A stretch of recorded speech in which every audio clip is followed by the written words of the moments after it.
na máxima atividade radicular, 20% do carbono na exudação radicular. Ou seja, a planta paga caro para fazer isso aqui, tem que ser importante para ela. Então, está ligando o metabolismo da planta com o solo. O merchan está bem em cima da minha frase aqui, mas a exudação radicular serve para quê?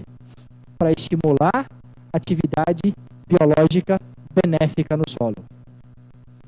Será que isso sempre acontece? Não sei. Vamos pensar junto daqui a pouco. Mas, por enquanto, entendam.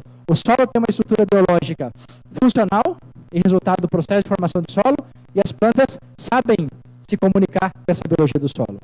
Olha o nível de resultado. Como? Vou dar só um exemplo rápido.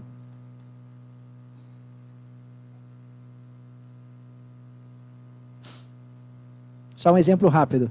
Controle químico de praga. Quando a gente associa uma ferramenta biológica, a gente vê o controle químico ser mais eficiente. Por quê? Porque você evita a resistência. Você está batendo com outro mecanismo de ação. Você está eliminando aquele indivíduo que é resistente, porque ele não tem resistência a controle biológico. Existe alguma zebra que não deixa o leão engolir ela? Não, porque é nesse nível de ação que eu tenho, é multigênica, não é uma ação específica. Então tem um monte de ferramenta que a gente traz de manejo da parte biológica que potencializa todo o sistema. A gente viu hoje de manhã fisicamente a braquiária mudando o solo, né? Ou seja, não é nem um produto biológico, mas tem uma ação dentro da parte física, depois vem da parte biológica também.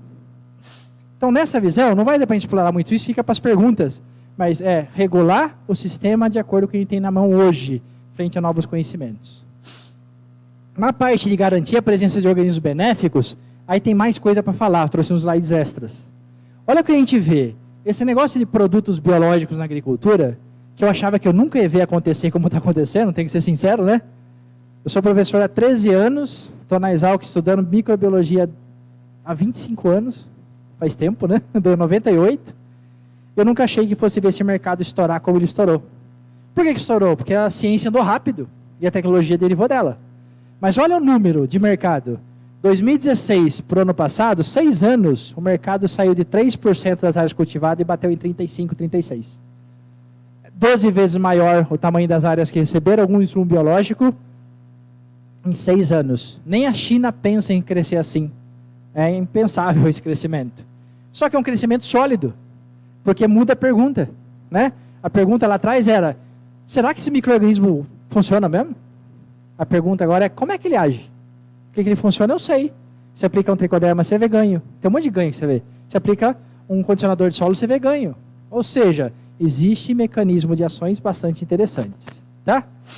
Esse mercado crescente já traz para a gente tanto o uso de organismos específicos, tanto para a nutrição de planta, como desenvolvimento vegetal, como para a defesa das plantas contra pragas e doenças, como também traz para a gente todo o mercado de condicionadores biológicos de solo.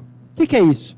Produtos que trazem outros sistemas que são complementares ao primeiro, mas que visa trazer biodiversidade, trazer atividade biológica para o solo.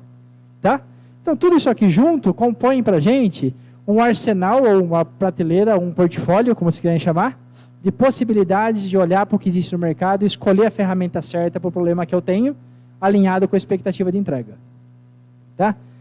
Vou dar uma olhadinha com mais cuidado aqui, como a gente está falando de produtos biológicos e a encomenda do moço quer mostrar o resultado de análise, como é que a gente mede, né? Vamos olhar um pouquinho quais são as principais bactérias do mercado. Por quê? Eu estou dividindo agora esses produtos biológicos em inoculantes e biodefensivos. Minha ideia não é pôr tudo que tem no mercado aqui, porque não caberia no slide, mas é trazer para vocês uma ideia de cada vez mais eu tenho biodiversidade sendo explorada, sendo descrita, encontrado nomes, funções e justificativas para colocar ele no meu manejo. Tá? Então aqui eu pus as principais bactérias. Tá? E aí você vai falar assim, nossa, tem um monte de bacilos. Tem mesmo. Bacilos é um bicho muito legal porque ele cabe certinho na parte industrial do processo. Quando eu acho uma bactéria que é boa para alguma coisa, se ela for bacilos, é muito mais fácil o meu trabalho de transformar isso num produto biológico. Se é outra bactéria também dá? Dá, mas é mais penoso. Porque bacilos tem estrutura de resistência, é fácil de formular, bacilos cresce rápido, é muito mais simples de você produzir massa desse organismo. Aí fungo. Fungos eu trouxe alguns aqui também. Também a ideia não é trazer todos, eu sei que tem mais. Né? Até ontem estava vindo para cá, fiquei sabendo que tem muita gente trabalhando com Isaria, que é um novo organismo que está aí, que trabalha parecido com Metarrhizium, que trabalha com Bovéria, que são os entomopatogênicos. Né? Então perceba que tem uma afinidade da espécie com a praga. O produto biológico mais usado no Brasil hoje é esse cara aqui, Tricoderma. mais que bradyrhizóbio. Olha que coisa. Quem pensava nisso 5 anos atrás? Por quê? Porque ele é um grande organismo controlador de doença de solo, né? Tem fungo micorrízico chegando no mercado, que vai ser um capítulo à parte aqui. Fungo micorrízico nunca esteve no mercado, porque ele não é cultivável em meio de cultura, então tem que fazer em reator específico. Mas veja que o portfólio cresce, ó, vou até voltar o slide. Bactérias e fungos. Se a gente nem é especialista, percebe que não é fácil separar eles olhando para eles, né? Se a gente é especialista, continua difícil do mesmo jeito. Somente bactérias, ó, tudo igual. Então vou só deixar um pontinho aqui, importante, que é a importância da pesquisa básica, né? Os colegas que estão aí da universidade sabem que todas as áreas são verdade. Só que como todo mercado que anda rápido, surge um monte de ideias fáceis e simples de usar a microbiologia do solo com regras que às vezes são muito empíricas, tá? Exemplo mais extremo que eu já vi. Você pega lá uma bactéria na caixa d'água, cheira. Esse aqui deve ser Bacillus subtilis, 2 litros por hectare. É um cromatógrafo que tem no nariz o bicho, né? $2 milhões custa o cromatógrafo gasoso. Existe, né? Então, assim, cuidado, só para não transformar algo que é dependente de pesquisa, de conhecimento, de tecnologia, em algo errático. Porque a gente joga fora todo o conceito.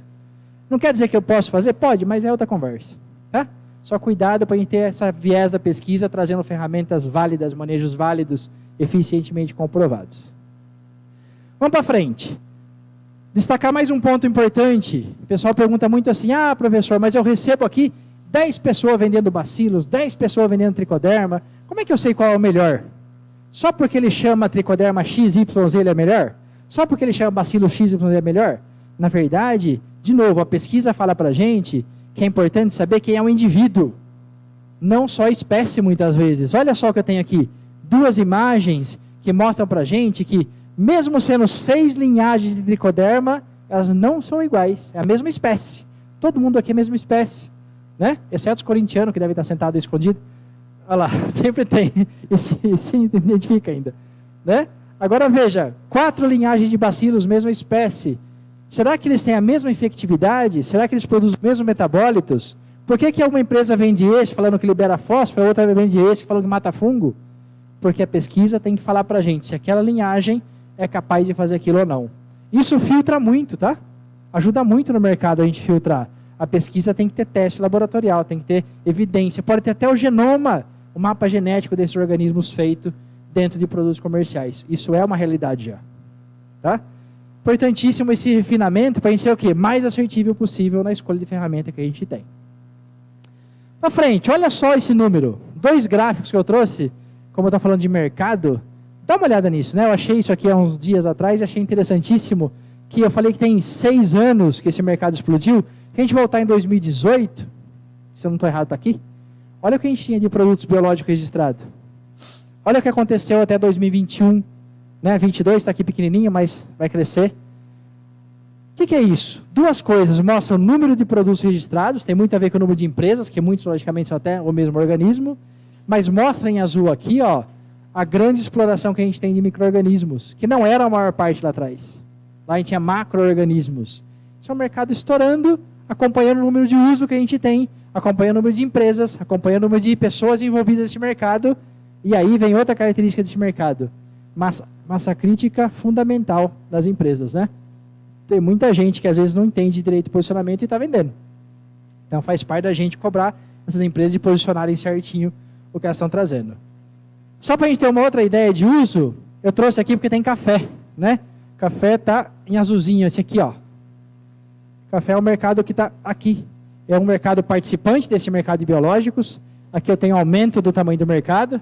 Quem puxa aqui, logicamente, é soja. Depois vem cana, milho, HF, algodão, café.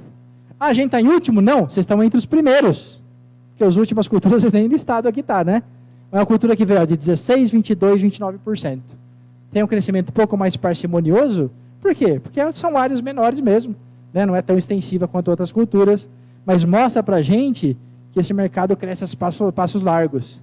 E assim que eu tiver validação de tecnologia, que em café também tem mais desafios, né? Ciclo bianual, etc, etc.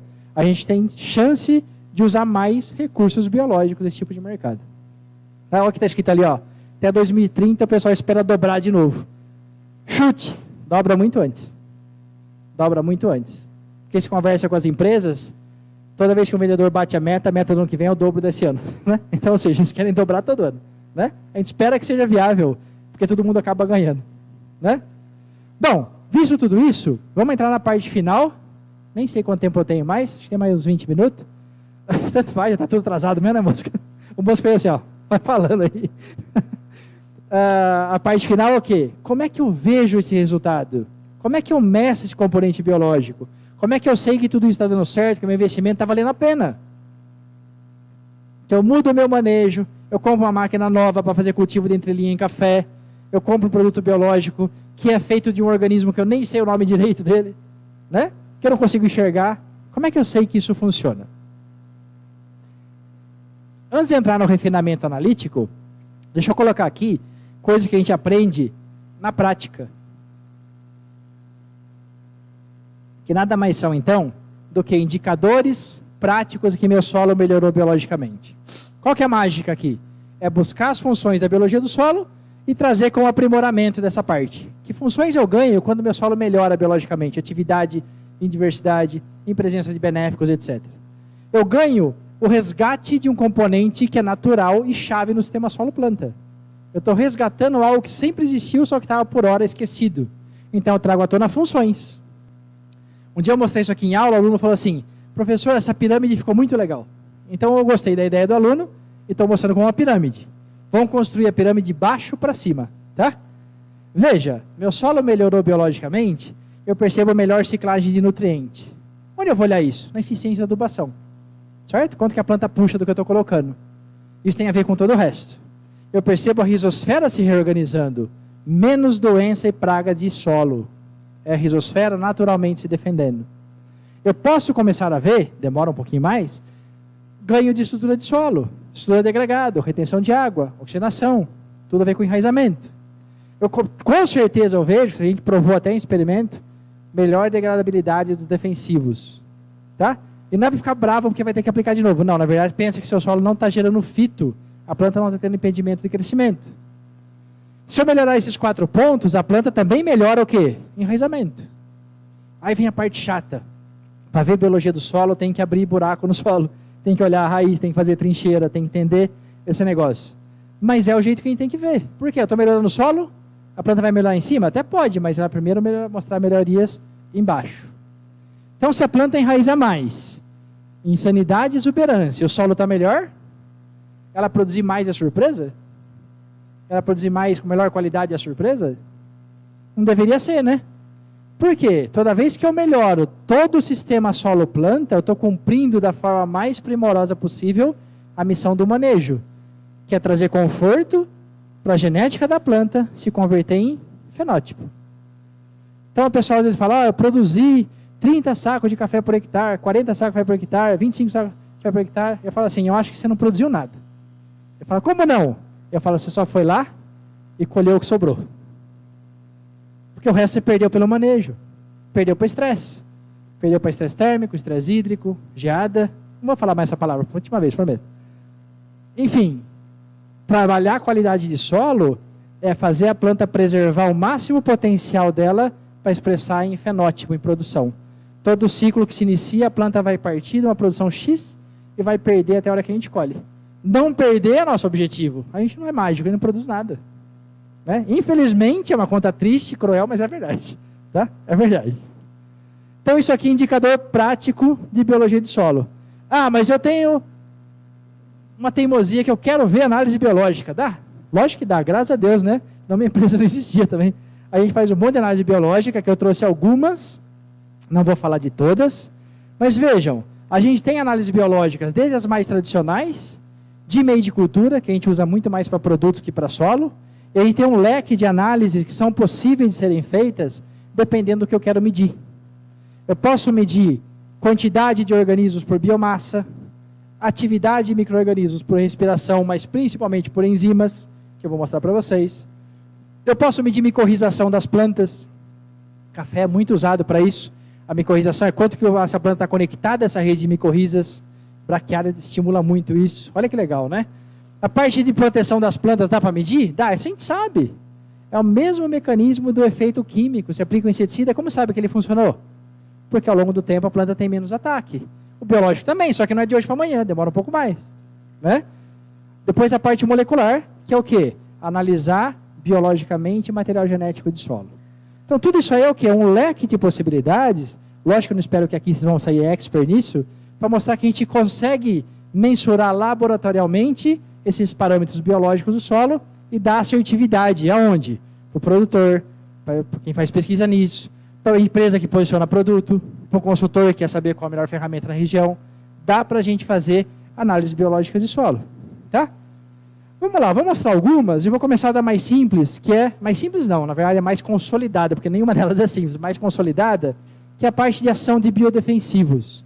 E eu fui propor aqui, acabei trazendo esse slide extra antes do que eu quero mostrar, para a gente entender um pouco melhor sobre isso. Tá? Na parte de produtos biológicos, os biodefensivos são os mais usados. Eles respondem por mais ou menos 70% a 80% do mercado de produtos biológicos. Por quê? Porque o controle biológico é uma coisa mais tempo estudada, mais consolidada. Mas é legal a gente aprender detalhes, como, por exemplo, o fato de que um biodefensivo pode atuar por uma ou mais das 4 formas que a gente conhece de ação. Como que eu ponho um fungo antagonista a outro fungo, a um inseto, uma bactéria antagonista a nematóide? Como é que ele protege a planta? Então tem 4 mecanismos de ações conhecidos, tá? Quais são? Os 2 primeiros são bem intuitivos e visuais. Antagonismo e parasitismo, ou predação. Antagonismo, primeiro de cima, fala assim, ó, meu fungo produz uma molécula que mata outro. Minha bactéria produz uma molécula que mata fungo. Minha bactéria produz uma molécula que mata inseto, o BT. Certo? Que é o penicillium, que é um fungo usado na medicina. Ou seja, intermediado por uma molécula que mata o outro. Aquilo é antagonismo, direto. São incompatíveis porque um inibe o outro. Predação e parasitismo significa um coloniza o outro. Aqui estão os entomopatogênicos, Bovéria, Metarrhizium, Zária, tá? Estão também aqui Tricoderma, que é um fungo parasitando outro fungo no solo. Então esses 2 de cima, beleza, até a gente, isso eu já sabia, não precisava falar. É isso que a gente espera. Embaixo tem outros mecanismos tão importantes quanto e que às vezes a gente nem encontra bem firmado no posicionamento esse tipo de ação. O que a gente sabe? Que competição é um processo altamente eficiente para controle de doenças de solo e nematóide com destaque. O que é isso? Eu ponho lá micro-organismos que vão competir por comida com o organismo patogênico. Nematóide se alimenta da exudação radicular das plantas. Se eu ponho bactérias benéficas que comem a exudação radicular da planta, nematóide passa fome. Estou simplificando. Mas competição pode ser por comida, por energia, por espaço. Tá? É um processo bem robusto, ecológico, que fala que a competição organiza biologicamente o sistema como é o solo. E depois tem um outro, que é onde a planta intermedia essa defesa. Organismos benéficos, que em contato com as plantas, estimulam a planta a produzir compostos, e aí tem desde proteínas até compostos que não são proteicos, que defendem a planta contra um patógeno. E o chamado de indução de resistência. Aqui eu vou dar um destaquezinho para aplicações biológicas na área foliar de planta. Tem gente que posiciona, tem gente que não posiciona. Fato é que toda vez que eu jogo um organismo que não é patogênico na folha das plantas, eu posso estar ativando o sistema de defesa. Por quê? Porque é assim que a coisa acontece na natureza. Você tem lá um vento que joga um monte de poeira na planta, muitos desses organismos estimulam a planta a ter defesa, porque se for um patógeno ela se protege. Então às vezes fala assim, eu ponho um azospirillum na folha de café, não serve para nada. Não sei se vai dar resposta. O plantio com certeza dá. Mas ele pode induzir resistência? Precisamos medir. Mas pode. Bacilos foliar, será que ele sobrevive na folha? Para causar, né, na folha ambiente pior que o solo?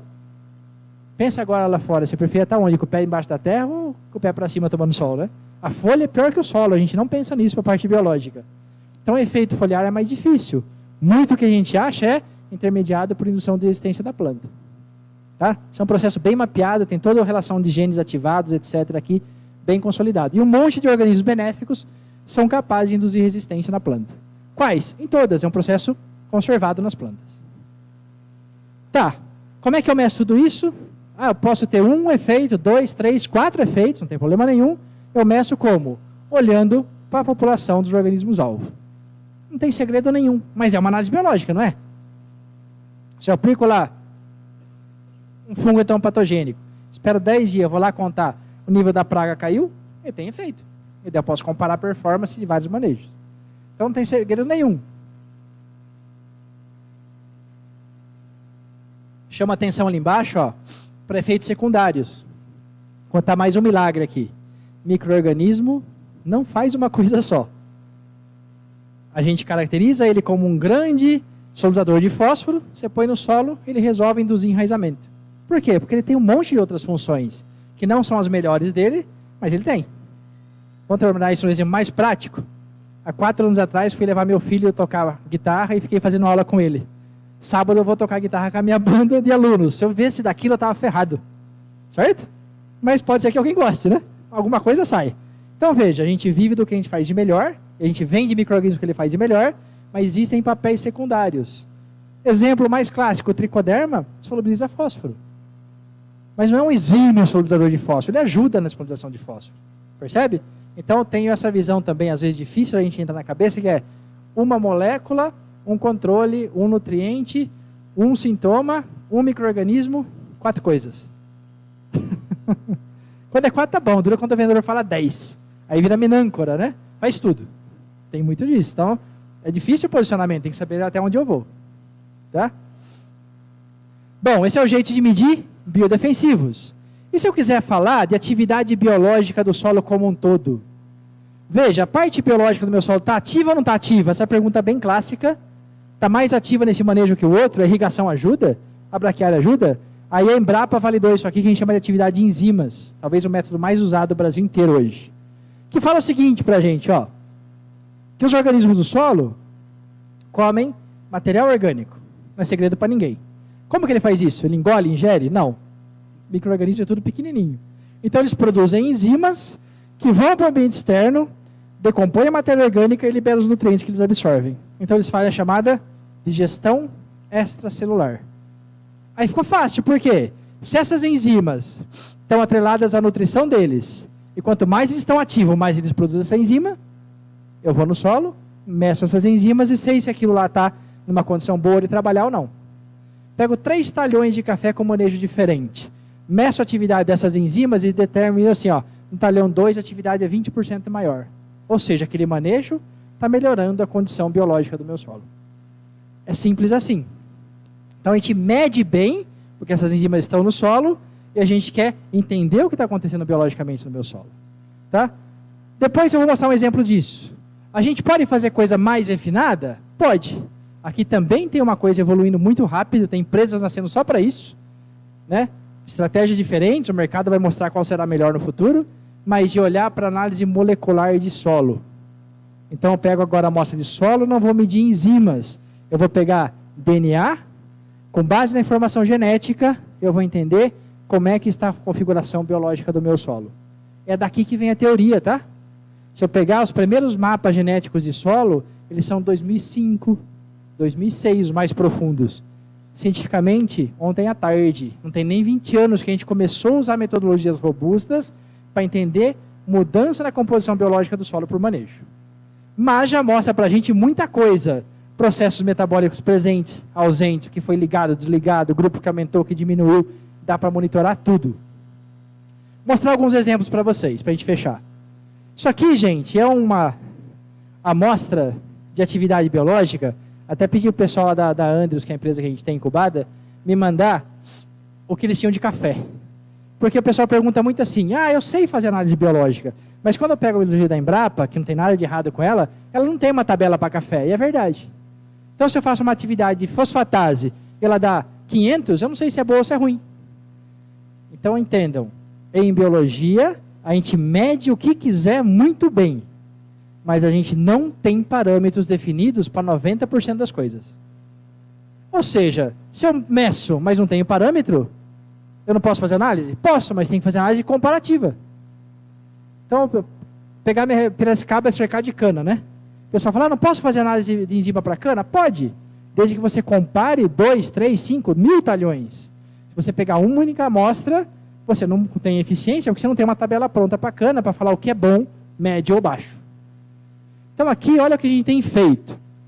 A gente faz análise comparativa, tem 3 enzimas que a gente trabalha muito, que é a sulfatase, fosfatase e beta-glicosidase, todas elas nesse pool de enzimas que faz digestão de matéria orgânica. E o que a gente faz é assim, ó, comparativamente, a gente vê mudanças nessa atividade biológica de acordo com a amostra. Beleza, eu estou comparando número. 84, 79, 73, 70. Eu estou vendo que está aumentando, está diminuindo. Para ajudar, não estou falando aqui assim embaixo que está perfeito, a gente criou um sistema nosso, com banco de dados de mais de 3.000 amostras de solo que a gente já fez análise, e colocou 3 bolinhas coloridas aqui. Bandeirinha significa banco de dados geral, Brasil inteiro, qualquer cultura. Se tiver no quartil superior, é bom. Se tiver no meio, é médio. Se tiver no baixo, é baixo. É uma tentativa matemática, tá? Então, bolinha de localização, lembra do Waze seu lá, né, do Google Maps? Significa da sua região, isso está no nível de estado. E a folhinha significa naquela cultura. Então, a gente solta uns laudos nossos que tem assim, ó. Qual é a classificação da sua amostra? Nível Brasil, nível região e cultura. Por isso que ela pode variar. Vou pegar um exemplo que varia, ó. Pegar essa amostra 3. Nível Brasil é um valor médio. Nível localização Minas Gerais é médio, mas para café é um valor alto. Certo? Então, não é o principal ponto de análise saber se é alto ou baixo. É um adendo. O melhor parâmetro que a gente usa aqui é saber, pegar outro exemplo mais diferente. É entender que essa amostra 5, que é 599 para fosfatase, ela tem mais de 20% de ganho de atividade biológica em relação à amostra 2. Essa é a grande capacidade que a gente tem analítica hoje. Com o futuro, a gente vai aprimorar muito parametrização. Tá? Muito. Mas a gente já consegue medir, comparar manejo, permitindo a gente ser assertivo a entender sobre funções de produtos biológicos e modularem toda essa atividade biológica do solo. Tá?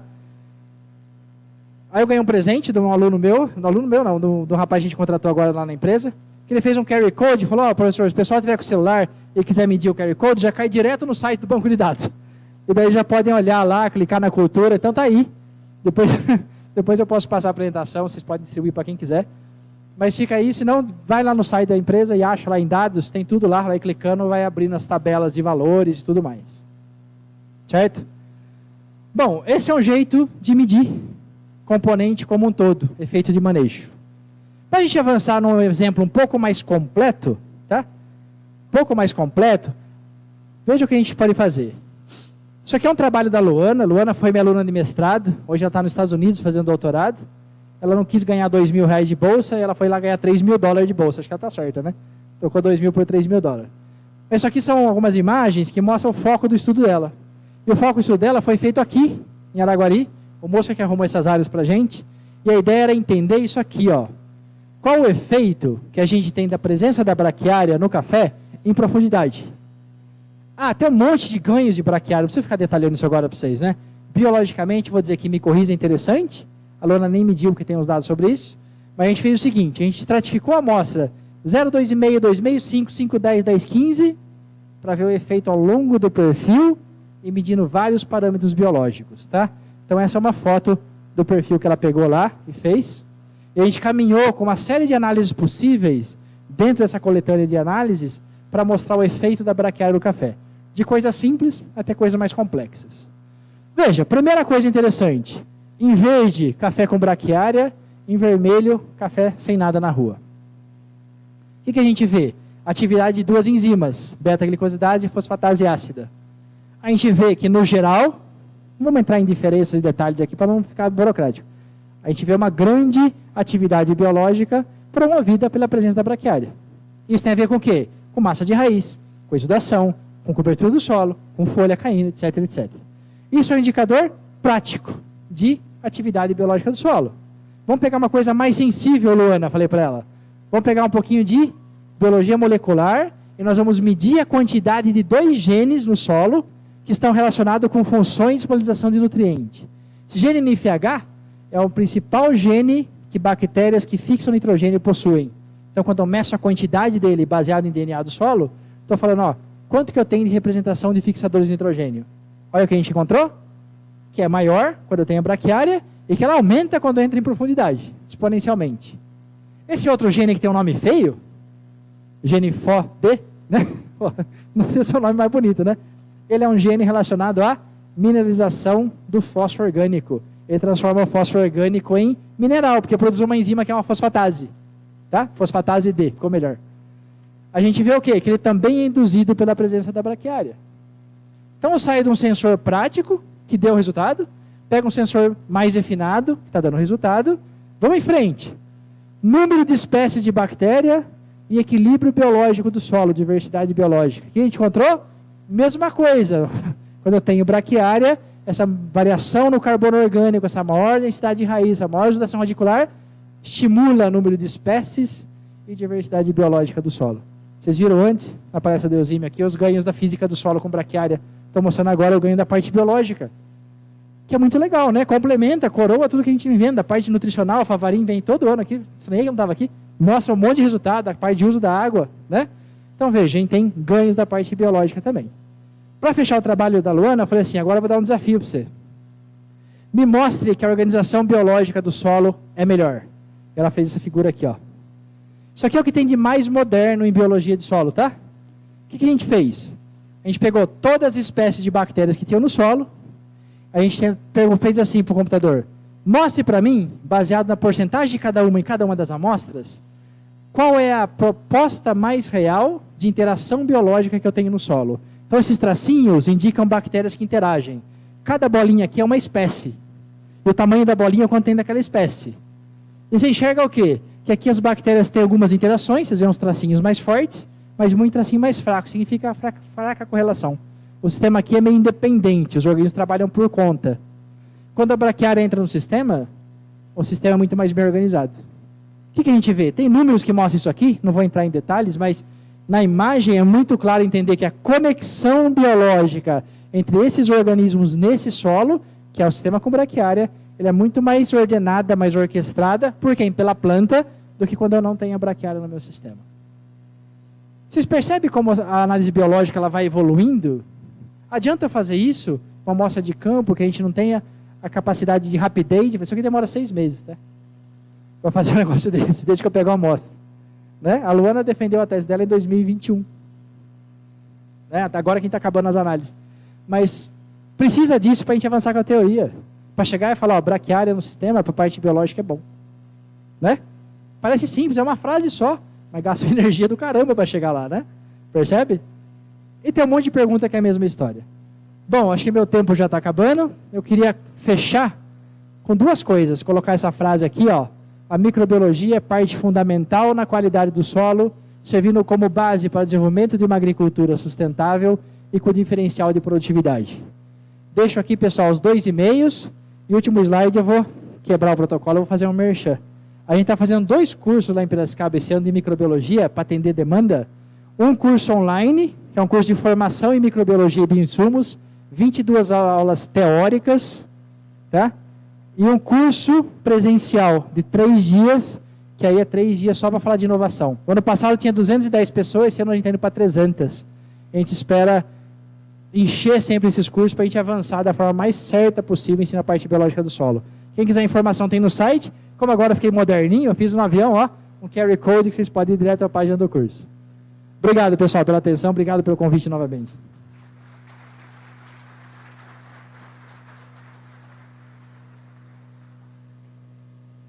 Obrigado, Fernando.